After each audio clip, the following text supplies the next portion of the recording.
In this episode of Animal Academy, we get up close to some fantastic flying foxes.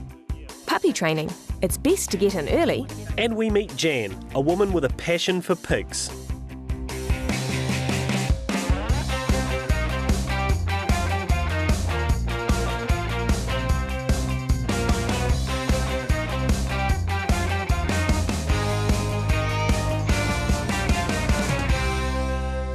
Hi, I'm Jeremy Maguire. And I'm Sarah Ulmer. And welcome to Animal Academy. Now with us today are two Welsh corgis, Pip, who's 6, and her son Jack, who's 2. Now these guys are well known for being the Queen's favourite dogs. She always has a few of them. But before they became famous through the royal family, they were actually working dogs. Yeah, they were used as cattle dogs and they would drive the cattle forward by nipping at their heels. They also had a reputation for being quite staunch little dogs, and if a cattle beast turned around and charged them, they'd just stand their ground and bite them on the nose. You guys wouldn't do that though, would you? Well, next up we meet a man who's doing his bit for the planet, and he's got thousands of little helpers. My life revolves around worms. Colin McPike, worm farmer. Colin spends over 60 hours a week with his worms. These worms are blue worms and tiger worms. They can devour all your kitchen waste.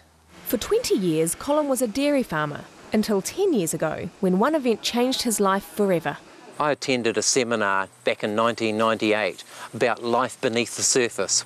It was all about worms and how vital they were for waste management and their importance to the soil.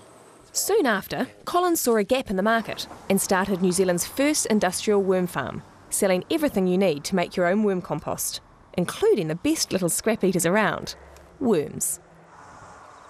To start a worm farm, you need compost and worms. They will eat almost all of your kitchen waste. This is a household worm farm. They are basically plastic boxes stacked on top of each other with drainage holes beneath. The worms eat the food, turning them into worm castings. That becomes a great compost for your garden. We're also able to drain worm tea from the tap, which is also great for your plants.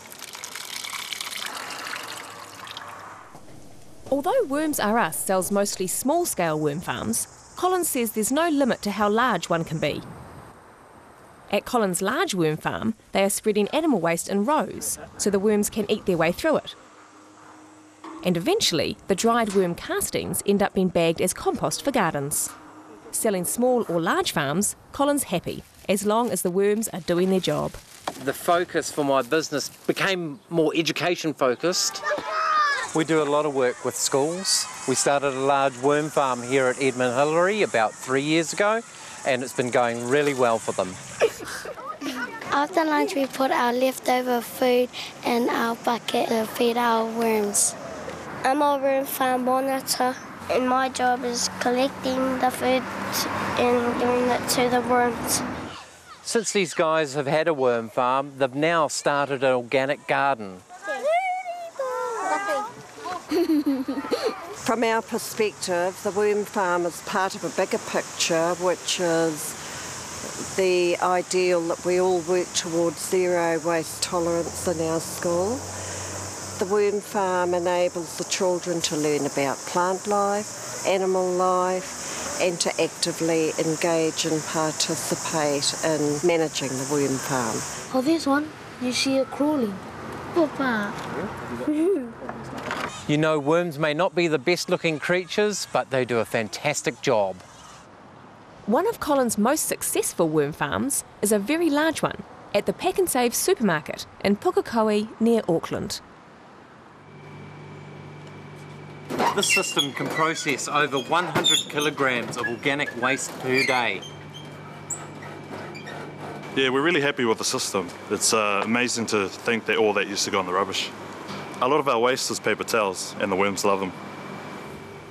One of the great things with this system is that it's solar powered, and all the worm castings are used in the gardens around this site. And Colin is working on a long-term plan for his team of worms. I think organic waste should be seen as a resource.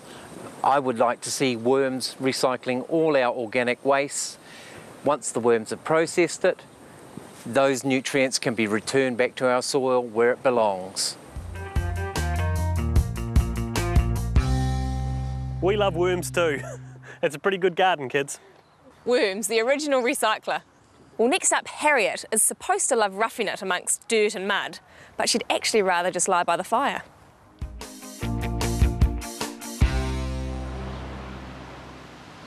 It's a stormy afternoon in the Heathcote Valley, just 15 minutes from central Christchurch.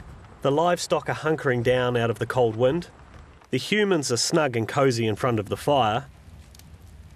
And that's exactly what's on Harriet's mind. Hello, Harriet. You coming in for a bit of a snooze in front of the fire, girl? Not surprised it's pretty cold out there today, isn't it, eh? Good girl. Well, this is Harriet Hogg from Heathcote. Now, Harriet is 3 years old. She was my birthday present from my family, and she was absolutely beautiful. Tiny little thing, brought her home in a bag this size, and she's just been our beloved Harriet ever since. And of course she comes into the house when we're about. She can open doors, and she's motivated by warmth and company. She talks to us, and we brush her and we tickle her tummy, and as you can see, she's just very much at home in our lounge. You like that? I thought Harriet was going to be quite small, but as you can see, she sort of blossomed to perhaps 160 plus kilo now. She's a vegetarian. She eats grass, grazes in the paddock, and she has a bit of fruit and the odd dog biscuit to motivate her to move from one part of the house to another. She's a 50-50 pig.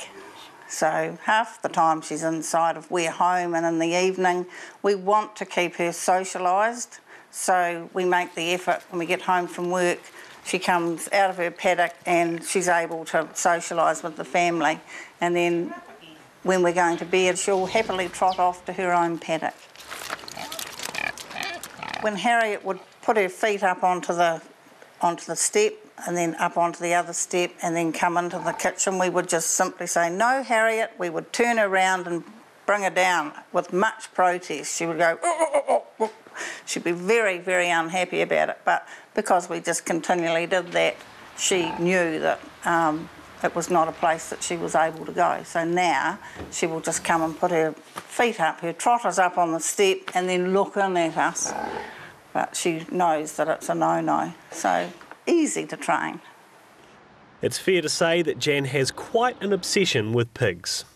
Just a small one.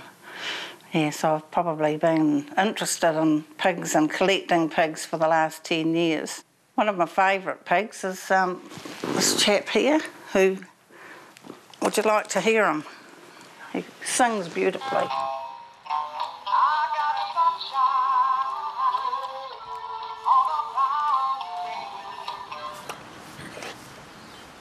Harriet is definitely not pork. She's not a consumable. She's very much a loved pet.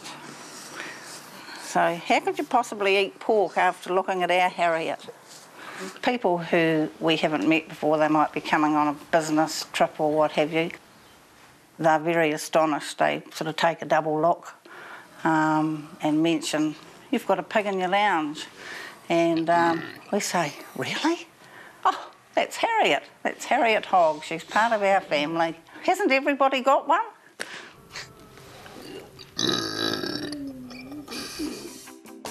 After the break, some good advice for getting your puppy on its best behaviour.